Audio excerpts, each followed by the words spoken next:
like, I will attempt to remember to watch the clock and, well, first of all, I'll attempt to remember to even turn the clock on, but then to advise you when you have reached that time, please understand that it's your time when I indicate to you that you've reached that point. If, in fact, you choose to continue to use that time in your initial argument, that's fine, but you would be cutting into your rebuttal time. When you come forward, if you will please indicate your name so that we can make sure our records are straight. And as I said, if the appellant will advise me as to how much time you would like to reserve. Our first case is, let's see, where's my, Davis versus Hearthstone Senior Communities.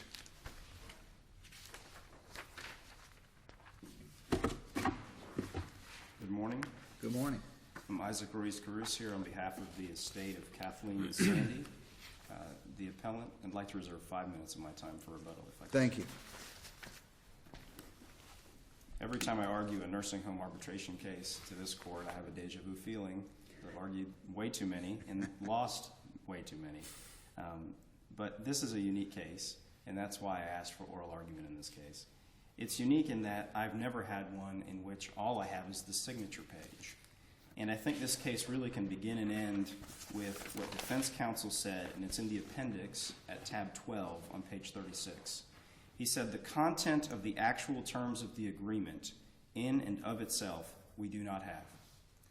And in one of my recent losses in this court, November 7th, Judge LaRose, writing for the panel, which included Judge Casanueva and Judge Sleet, in the Green Book versus Sayer case, I did a notice of supplemental authority on this. The court found that there can be no quarrel, that a contract cannot stand if it is missing the essential terms of the agreement, talking about a nursing home arbitration agreement.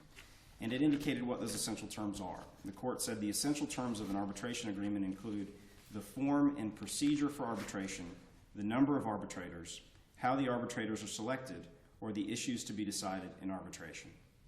Now, in that case, it turned out that what was missing was the title of the agreement and the name of the resident, not the entire agreement itself. So we lost that appeal. In this case, however, we're missing all of the arbitration agreement. Instead, what we have is a single page. And what that single page is, and we have it in various places in the appendix, but at tab 3, for instance, on page 7, all we have is the last page. Wasn't the agreement ultimately provided by way of a cover letter? In other words, it was a form agreement, and then they only saved the signature page, and the judge said basically, we know the terms are out there, they're out there, and I think she said something that they would be entitled to move for reconsideration if and when the contents of the pages 1 through 6 are established. Well, it is true, in the record, there's a letter in which they've enclosed what they say is the color copy. Of course, it hasn't been tested by cross-examination, nor... Well, there was an attempt to produce those 6 pages by producing a booklet that the former employee of the nursing home could not authenticate. That's right. And the trial judge said that, well, she basically said, I thought I'd had an employee here that could authenticate it, or say that, and there's also a video, I guess, made reference to a video. So she said, I thought I would have had somebody here to say, this is the same one that was used now, and that was used then, that they're using now, and with that authentication would have been admitted. So she basically says, it could be admitted, so I'm going to go ahead and order it. And then I think the reference to the potential for reconsideration was to give the plaintiff the opportunity to come in and litigate the terms that were included if, in fact, there were terms that were objectionable. That's right. I think that's right, and the court did express a concern with respect to the fact that, you know, why wasn't a records custodian produced? Why didn't they have someone come in? It would have been rather simple, frankly, to resolve the issue, and that is have a records custodian come in at the evidentiary hearing, which, by the way, was the second evidentiary hearing on this issue, and have them say these were the 6 pages that were in effect at the time. Well, it wouldn't have been these were the 6 pages, because the testimony was the 6 pages were given to the resident. Well, these were the 6 pages. These would be copies. These would be secondary. This would be secondary evidence of what was signed at the time, effectively like a records custodian for business records. It says these are the 6 pages that were used during this period of time. But the problem is they didn't. And the further problem is they haven't at any point in time during the discovery in this case, nor at the 2 evidentiary hearings, put up any testimonial evidence that these first 6 pages were in fact the 6 pages being used at that time for the arbitration agreement. That's why this is defective. You know, could this have been done or handled a little bit differently in the trial court and a records custodian been put up? Perhaps. But what we can't actually speculate as to whether or not there is such a person. So what's the remedy you seek? The remedy we seek is to invalidate the trial court's order, which was To granting send it back for arbitration. further proceedings? No, I think To allow just, this records custodian to come in? no, I think that the Why would that not happen? What's that? Why is that not a possibility? If we simply reverse the trial judge and say, Judge, you didn't have competent evidence of record to support your finding, we send it back. Why couldn't they come in with the custodian then and do it and start over again? Well, so I guess a third chance is what they're going to get, because the first Well, time around, but and I think that's the problem. Well, I guess my question is, are you asking for us to send an order back saying, Judge, we reverse your order directing or compelling arbitration and require that you proceed to trial? Require that. Is that what you're asking? Exactly. Reverse the order compelling arbitration because there was no competent evidence of a valid written arbitration agreement before the court. But you're not asking us to go any further than that? I'm not asking you to have a further evidentiary hearing below for them to be able to Or put on to records. direct that it go to trial? No, simply reverse the order compelling arbitration. Well, you just said you wanted us to invalidate the arbitration agreement, or did I mishear you? No, I mean, the only thing this court, I think, would have the power to do at this stage Okay. would be either to So reverse the whether trial it's, court's order whether or it's remand. right or wrong, you know, in terms of strategy or so many bites at the apple, there would be no prohibition against the trial judge saying, okay, I'm the one that said there was a valid agreement. They relied on my order. They didn't get a chance to bring in the other 6 pages. I Of have to course give not. them that chance. Of course. She'd have discretion to do that. That's right. Of course, there's no Okay. prohibition. This is a non-final proceeding. I mean, I think that much is well established. Now, the question then would be for the trial court judge, obviously at her discretion, whether or not they should have a third evidentiary hearing now, given That's the not for us status. to say. I don't think that's for this court to I decide. see. So we were supposed to shoot it out at this stage. No, what we're asking for is simply reversal of the trial court's order, but not a remand for the court to have a further evidentiary No, hearing. don't tell them to do it. Well, what They'll about- figure it out. What about the argument that your opponent makes that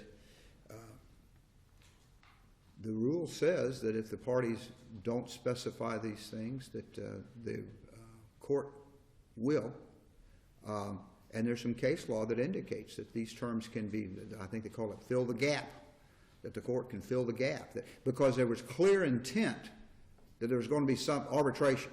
I mean, that signature page, the lady clearly said, I've read the agreement, I've seen the video, I understand I have the right to have a lawyer. I mean, it's one of the more explicit agreements, signature agreements that I've seen in all these cases, and she clearly agreed to some type of arbitration. Why can't the court fill the gaps under that rule 1.83 or whatever it is? Yeah, well, there's 2 reasons for that. One is this court's own precedent, I think the 4th DCA too, and that is the arbitration agreement itself still has to say that Florida law applies. And that's what was missing. In the, for example, in the Spicer case, Spicer versus Tenet, which I also did a notice of supplemental authority on, which was decided by the 4th District in October of this year. They were citing, and this is on star 2 of that particular decision. Obviously, it's too new to be in the reporters. But in particular, that it was an employment case, not a nursing home case. But it had no terms. And there was a citation to an earlier case from the 4th DCA, which was Butch. And in Butch, the 4th DCA found that the absence of the terms, that there was gap-filling provisions, that the Florida Arbitration Code and the Florida Rules of Civil Procedure could nevertheless insert those procedures that were missing in the agreement. But what the court said is, here, the employment agreement in this case has no statement that it is to be construed under Florida law. So in the Spicer case, the court refused to fill in the gaps using the Florida Arbitration Code or using the Rules of Civil Procedure because the agreement was silent as to whether or not Florida law controlled. Similarly here, what you have on page 7, there's no indication on that page that Florida law applies, that the Florida Arbitration Code applies, and so because of that, the gap filling provisions do not apply. I think it's a red herring argument given what we have in this agreement. If the agreement said Florida law applies, then I agree with Your Honor. I think that the defendants would be correct that the gap filling provisions under this court's earlier jurisprudence would mean that whatever procedures were missing. I think another case that I lost, Newport Ritchie versus Stern. In that case, I argued that there was an issue with respect to the selection of the arbitrators.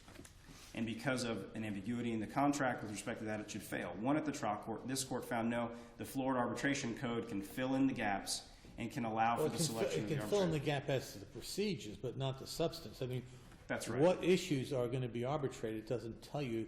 Exactly. Is it a slip and fall case? Is it a bed sore case? Is it an improper medication case? That's right. Don't give any details. Nor does it even tell us if it's binding or non-binding arbitration. So how do you fill in those gaps? Yeah, I don't think you could, even in that kind of event. And that was sort of the second argument. But in the first place, you have to have a forum selection that Florida law applies, or that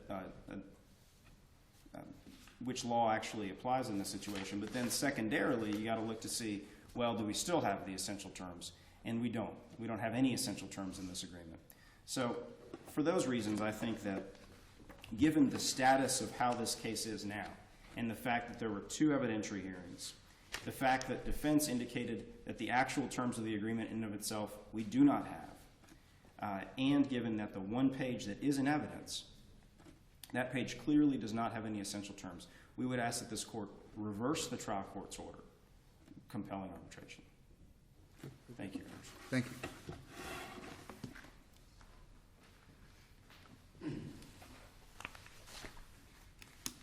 Good morning. My name is James Moriarty for the appellees. I think where I'm going to start here today is with the last argument about filling in the gaps of this arbitration agreement. I think we already went over this morning that only page 7 has been admitted into evidence in this case. And the first 6 pages are at issue. Before you get to the fill in the gaps, Yes, how about you were the trial counsel, right? I was. How about your open and honest admission to the court when you said, at this point, Your Honor, if the arbitration agreement is not admitted into evidence, I would assume that you're going to deny the motion for arbitration. What do you like to know about that? I can tell you exactly what's going through my mind. Well, I'm just exactly saying. what happened, but what do It you want seems to like know? you fed their argument. The judge took your honest concession and gave you a victory anyway. At that point, I was that whole process of only admitting page 7 caught me off guard, Your Honor, and that's really what happened. So proceeding forward after that, I was kind of a little unsteady on my feet, to say the least, and that's why that You're came. drinking the Kool-Aid after that. Yeah, a little bit, yes. Yes. But as far as I think what I want to tie in is the Greenberg case that just came out this month, as well as the filling the gap procedures. Okay. What the Greenberg case did, that panel at least said that it was the intent of the parties to arbitrate. They made it very clear that the daughter in that case of the resident of the nursing home wanted to sign the agreement.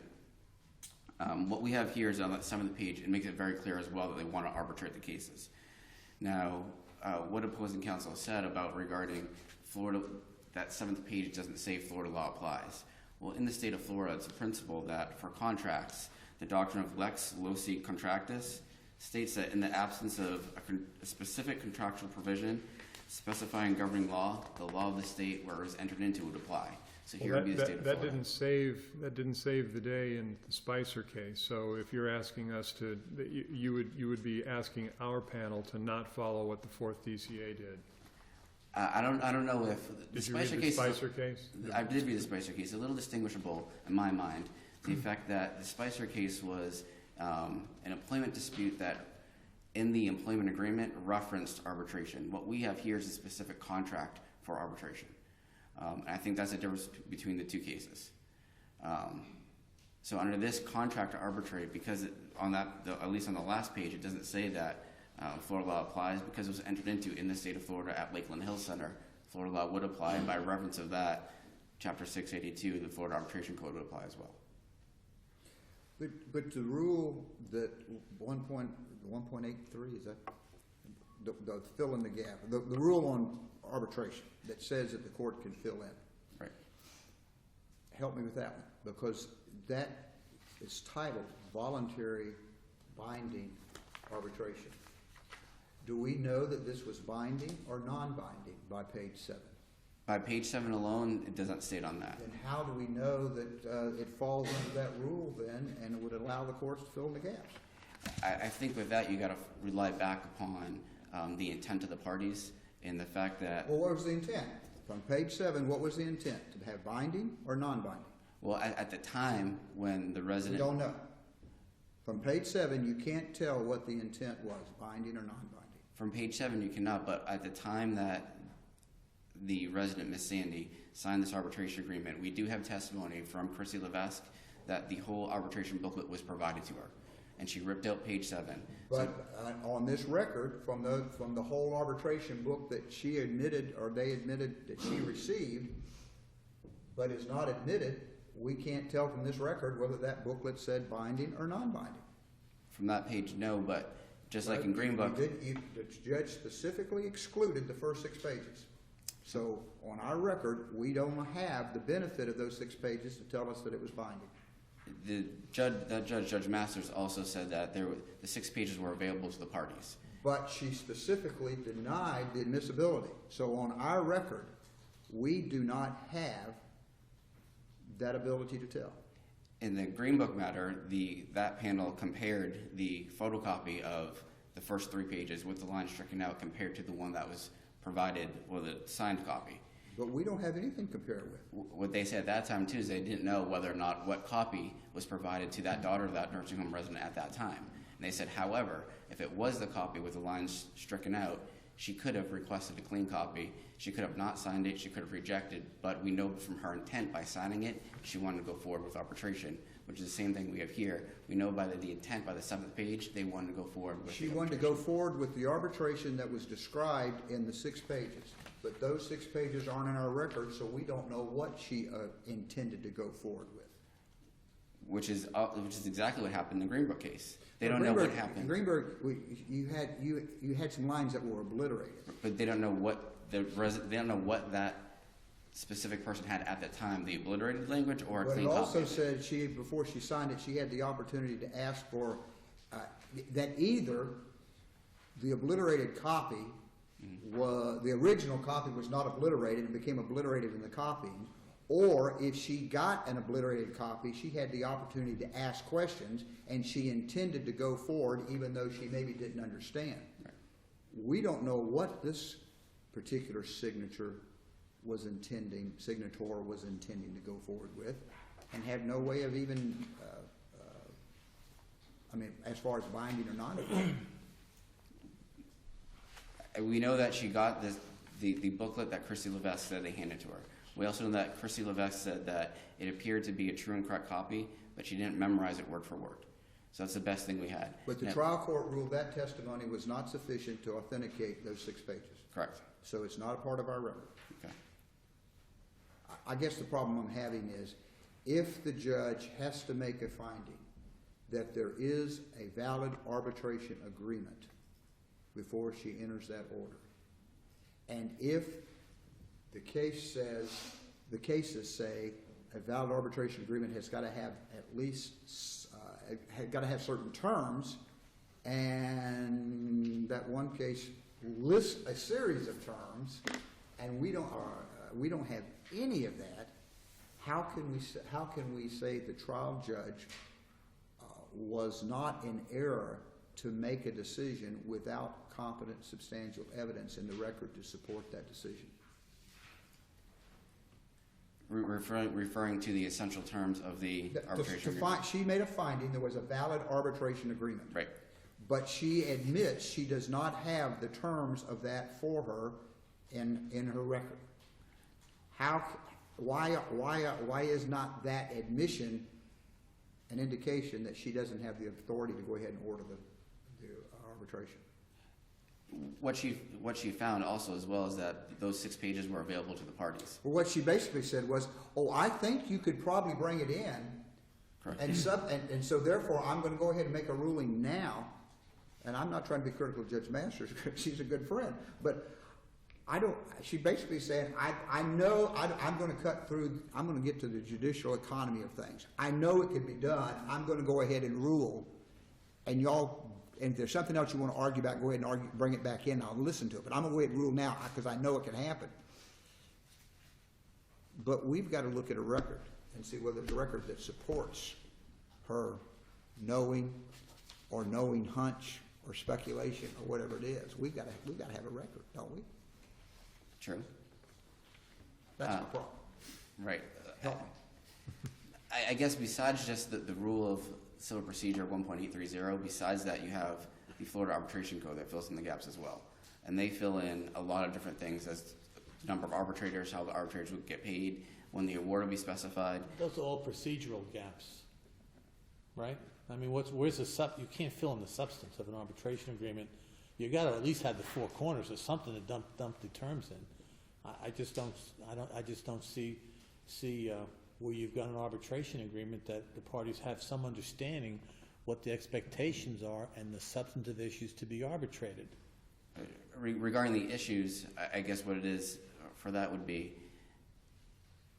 again, I have to go back to, and I understand the argument that you don't have the first 6 pages, but at the time, the intent of the resident to do so would, if she didn't feel comfortable with it, she didn't have to sign it. And we know that from the testimony of Chrissy Levesque, it was given to her. Well, maybe she felt comfortable because it was arbitration only called if there's a dispute as to the payment of fees. And if that's all the arbitration agreement agrees to, then I can sign it. But you want me to take away from a jury the right to collect pain and suffering and wrongful death? No, I won't sign that. Or it may have said all terms, and she, like most people, went ahead and signed it anyway. We don't know which of those cases, do we? At this point, we do not know.